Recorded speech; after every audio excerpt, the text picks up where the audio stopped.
मुंशी प्रेमचंद कृत प्रेमाश्रम। प्रेमाश्रम मुंशी प्रेमचंद का एक महत्वपूर्ण उपन्यास है जो भारतीय किसान समाज, जमींदारी प्रथा, सामाजिक अन्याय और ब्रिटिश शासन के अत्याचारों पर केंद्रित है।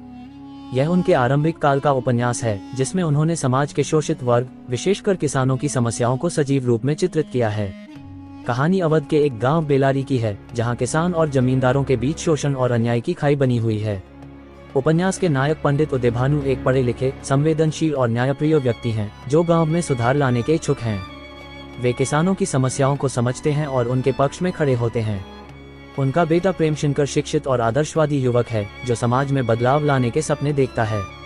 वह चाहता है कि गरीब किसान अपनी स्थिति सुधारें और जमींदारों के अन्याय के खिलाफ आवाज उठाएं। गांव में जमींदारों का शासन चलता है जो किसानों से भारी लगान वसूलते हैं और उन्हें तरह तरह से प्रताड़ित करते हैं। गांव के किसान गरीबी और कर्ज में डूबे हुए हैं लेकिन उनके पास कोई रास्ता नहीं है। जमींदारों के अत्याचारों के कारण किसान दिन रात मेहनत करने के बावजूद भी दरिद्र बने रहते हैं। वे साहूकारों के चंगुल में फंस जाते हैं और धीरे धीरे अपना सब कुछ खो बैठते हैं। प्रेमशंकर किसानों की हालत देखकर व्यथित हो जाता है और उनके लिए न्याय की मांग करता है। वह गांव में एक सहकारी संस्था प्रेमाश्रम स्थापित करने का प्रयास करता है जहां किसान एकजुट होकर काम करें और आर्थिक रूप से स्वतंत्र बने। लेकिन ये योजना जमींदारों और अंग्रेज अधिकारियों को पसंद नहीं आती। वे इसे अपने वर्चस्व के लिए खतरा मानते हैं और प्रेमशंकर के खिलाफ षड्यंत्र रचते हैं। जमींदार और अंग्रेज अधिकारी प्रेमशंकर को तरह तरह से परेशान करते हैं। उन्हें झूठे आरोपों में फंसाया जाता है और अंततः उन्हें गांव छोड़ने के लिए मजबूर कर दिया जाता है। गांव में अशांति फैल जाती है, किसान आंदोलन की चिंगारी सुलगने लगती है, लेकिन सत्ता और धन के आगे वे कमजोर पड़ जाते हैं। प्रेमशंकर का सपना अधूरा रह जाता है और वह निराश होकर गांव से चला जाता है। यह उपन्यास दर्शाता है कि कैसे सामाजिक अन्याय और शोषण के विरुद्ध संघर्ष करना आसान नहीं है। प्रेमशंकर का आदर्शवाद टूट जाता है, एक किसान फिर से शोषण का शिकार हो जाते हैं और गांव की स्थिति जस की तस बनी रहती है। किसानों की दुर्दशा प्रेमचंद ने उपन्यास में स्पष्ट किया है कि कैसे जमींदारी प्रथा और साहूकारी व्यवस्था के कारण गरीब किसान हमेशा शोषित रहते हैं। शोषण और अन्याय इस उपन्यास में दिखाया गया है कि कैसे जमींदार और ब्रिटिश शासन मिलकर गांव के लोगों का दमन करते हैं। आदर्शवाद बनाम यथार्थ प्रेमशंकर जैसे शिक्षित युवकों के आदर्शवादी विचार और उनके यथार्थ से टकराव की कहानी इस उपन्यास में प्रमुखता से उभरती है।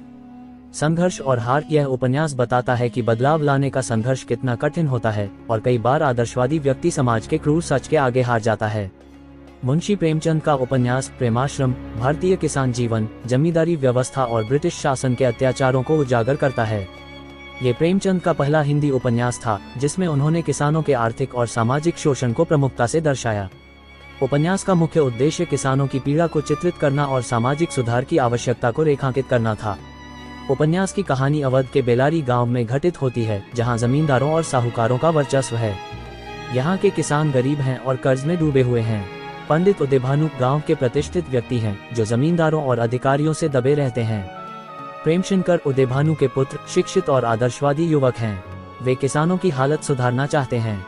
सुमन प्रेमशंकर की पत्नी जो पढ़ी लिखी और आदर्शवादी हैं, लेकिन परिस्थितियां उसे बदल देती हैं। दयानाथ गांव के एक और महत्वपूर्ण व्यक्ति जो व्यवस्था में सुधार चाहते हैं। जमींदार और साहूकार ये लोग गांव में किसानों का शोषण करते हैं और प्रेमशंकर के विचारों को कुचलना चाहते हैं। गांव के किसान अपनी मेहनत के बावजूद गरीबी और कर्ज के जाल में फंसे हुए हैं। वे साहूकारों से ऊंचे ब्याज पर पैसा लेते हैं जिसे चुकाने में असमर्थ रहते हैं। जमींदार अन्यायपूर्ण कर वसूलते हैं और किसानों को बेदखल करने की धमकी देते हैं। साहूकार उन्हें ब्याज के जाल में फंसाकर पूरी तरह कंगाल बना देते हैं। ब्रिटिश सरकार के अधिकारी इन शोषणकर्ताओं का समर्थन करते हैं जिससे किसानों की हालत बदतर होती जाती है। कई किसान गरीबी और बेबसी से आत्महत्या करने पर मजबूर हो जाते हैं। प्रेमशंकर जो शहर में पढ़े लिखे होते हैं, गांव लौटकर किसानों की स्थिति सुधारने का संकल्प लेते हैं। वे एक सहकारी संस्था प्रेमाश्रम स्थापित करने का विचार करते हैं जहां किसान मिलकर काम करें और आर्थिक रूप से स्वतंत्र बने। वे ब्याज मुक्त ऋण प्रणाली लागू करना चाहते हैं जिससे किसान साहूकारों के चंगुल से बच सकें। वे किसानों को शिक्षा और आत्मनिर्भरता का महत्व समझाने की कोशिश करते हैं। शुरुआत में उनकी योजनाएं सफल होती दिखती हैं, लेकिन जमींदार और अंग्रेज अफसरों को ये पसंद नहीं आता। प्रेमशंकर की बढ़ती लोकप्रियता देखकर जमींदार और अंग्रेज अधिकारी उनके खिलाफ षड्यंत्र रचते हैं। प्रेमशंकर के विरोधियों द्वारा उन पर झूठे आरोप लगाए जाते हैं और उन्हें कानूनी पचड़ों में फंसाया जाता है। उन्हें गांव छोड़ने पर मजबूर कर दिया जाता है। किसानों में भी डर फैलाया जाता है जिससे वे प्रेमशंकर का साथ छोड़ देते हैं। धीरे धीरे प्रेमशंकर का आदर्शवाद टूटने लगता है और वे हताश हो जाते हैं। प्रेमशंकर की शादी सुमन से होती है, जो पढ़ी लिखी और आत्मनिर्भर स्त्री है। सुमन शुरू में प्रेमशंकर की विचारधारा से सहमत होती है, लेकिन बाद में समाज की सच्चाई को देखकर वह भी निराश हो जाती है। प्रेमशंकर के विफल प्रयासों के कारण उनके वैवाहिक जीवन में तनाव आ जाता है। अंततः परिस्थितियां उन्हें अलग कर देती हैं और सुमन सामाजिक बंधनों में जकड़कर एक दुखी जीवन जीने के लिए मजबूर हो जाती है। प्रेमशंकर अपने आदर्शों के लिए संघर्ष करते करते थक जाते हैं और निराशा में गांव छोड़ देते हैं। गांव में किसानों की हालत जस की तस बनी रहती है। जमींदार और साहूकार पहले की तरह शासन करते रहते हैं। प्रेमाश्रम का सपना टूट जाता है और प्रेमशंकर का आदर्शवाद यथार्थ की कठोर दीवार से टकराकर चकनाचूर हो जाता है। उपन्यास में दिखाया गया है कि किस तरह गरीब किसान जमींदारों, साहूकारों और ब्रिटिश प्रशासन के शोषण का शिकार होते हैं। वे मेहनत करने के बावजूद भी गरीबी और कर्ज से बाहर नहीं आ पाते।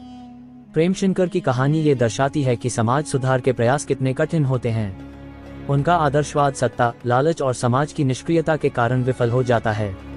प्रेमशंकर प्रेमाश्रम के माध्यम से किसानों की दशा सुधारने का सपना देखते हैं, लेकिन वह सपना कभी पूरा नहीं हो पाता। ये प्रेमचंद की यथार्थवादी दृष्टि को दर्शाता है कि बदलाव लाना कितना कठिन है।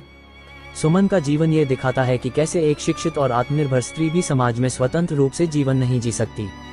शादी के बाद उसे भी पारिवारिक और सामाजिक बंधनों में बंध कर समझौते करने पड़ते हैं। प्रेमाश्रम केवल किसानों की दुर्दशा की कहानी नहीं, बल्कि एक पूरे समाज की कड़वी सच्चाई है। यह एक ऐसा उपन्यास है जो आदर्शवाद, सामाजिक शोषण, नारी जीवन की समस्याएं और सत्ता के अन्याय को दर्शाता है। प्रेमशंकर जैसे आदर्शवादी युवक व्यवस्था से लड़ने की कोशिश करते हैं, लेकिन अंततः हार जाते हैं। किसान हमेशा की तरह गरीब और शोषित ही बने रहते हैं। समाज सुधार की कोशिशें व्यवस्था के क्रूर दांतों तले दब जाती हैं। यह उपन्यास हमें ये सोचने पर मजबूर करता है कि क्या समाज सच में कभी बदलेगा, या फिर ऐसे प्रेमाश्रम हमेशा अधूरे सपने ही रहेंगे। प्रेमाश्रम प्रेमचंद का एक यथार्थवादी उपन्यास है जो सामाजिक अन्याय, किसानों की स्थिति और जमींदारी प्रथा के अत्याचारों को दर्शाता है। यह एक गंभीर सामाजिक आलोचना है जो आज भी प्रासंगिक लगती है।